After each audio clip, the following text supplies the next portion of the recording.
एक आदमी ने बस यूं ही एक सिगरेट का टुकड़ा फेंका, लेकिन उसके ध्यान में एक अजीब घटना आई। मैदान जैसे जीवित हो तेजी से चारों ओर फैल गया। आदमी को अपनी आंखों पर विश्वास नहीं हुआ। क्या यह कोई चमत्कार था? उसने संदेह से हाथ बढ़ाकर स्पर्श किया और पाया कि जमीन की बनावट कुछ असामान्य थी। अपने मन की जिज्ञासा को शांत करने के लिए निक ने लोहे का फावड़ा उठाकर तेजी से नीचे मारा। तब जाकर उसे पता चला कि यह मिट्टी नहीं थी, बल्कि पीले रंग की मिट्टी थी। यह अजीब घटना निक को बहुत परेशान कर रही थी। उसने तुरंत अपनी गर्लफ्रेंड शिया मेई को आवाज दी। दोनों ने मिलकर खुदाई करना शुरू कर दिया ताकि जमीन के नीचे छिपे रहस्य को खोजा जा सके। दोनों ने कड़ी मेहनत की, आधा दिन तक खुदाई की, लेकिन फिर भी कोई सुराग नहीं मिला।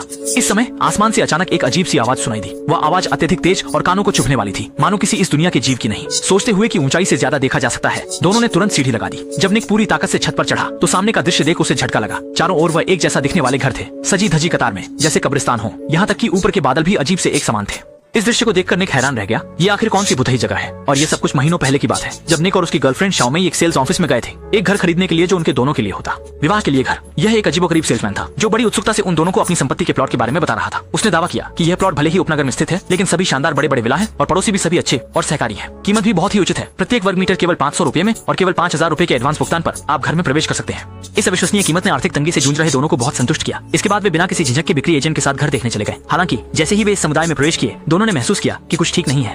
यहाँ सभी अलग अलग डुप्लेक्स विला एक जैसे हैं और अजीब बात यह है कि आसपास कोई भी नजर नहीं आता। जल्दी ही सेल्स पर्सन उन्हें 9 नंबर विला के सामने ले गया। सोचते हुए कि अब जब आ गए हैं तो देखा ही जाए, दोनों ने घर के अंदर के लेआउट का मुआयना शुरू किया। सेल्स पर्सन ने बताया कि घर के अंदर की सजावट और सभी घरेलू उपकरण और फर्नीचर सब कुछ मौजूद है, और वो भी सब मुफ्त में। यह लुभावनी कीमत और सेवा ने दोनों का दिल धड़का दिया। उसके बाद वे बगीचे में घूमने गए। इस समय जब शाओमेई ने पूछा कि अन्य निवासी क्यों नहीं है, तो उन्होंने पाया कि वह व्यक्ति गायब हो गया। जब दोनों बाहर गए तो देखा कि वह व्यक्ति और उसकी कार गायब थे, जिससे वे दोनों हैरान रह गए और बेहद उलझन में थे, जिससे उनका घर देखने का उत्साह खो गया और वे गाड़ी में बैठकर वहाँ से निकलने की योजना बनाने लगे, यह जाने बिना कि एक भयानक बुरा सपना उनका इंतजार कर रहा था। छोटी मेमोरी के सहारे गाड़ी चलाकर निकलने का प्रयास करती है, लेकिन गाड़ी चलाते चलाते वे दोनों यह पता लगाते हैं कि वे दिशा भटक चुके हैं और घूम फिरकर फिर से 9 नंबर विला पर आ गए हैं। सड़क के किनारे सब कुछ एक जैसा है, कोई पहचान होने का संकेत नहीं है। दोनों बिना सिर की मक्खी की तरह इधर उधर भटकते हैं। उस वक्त समुदाय मानो एक विशाल भूल भुलैया जैसा लगता है।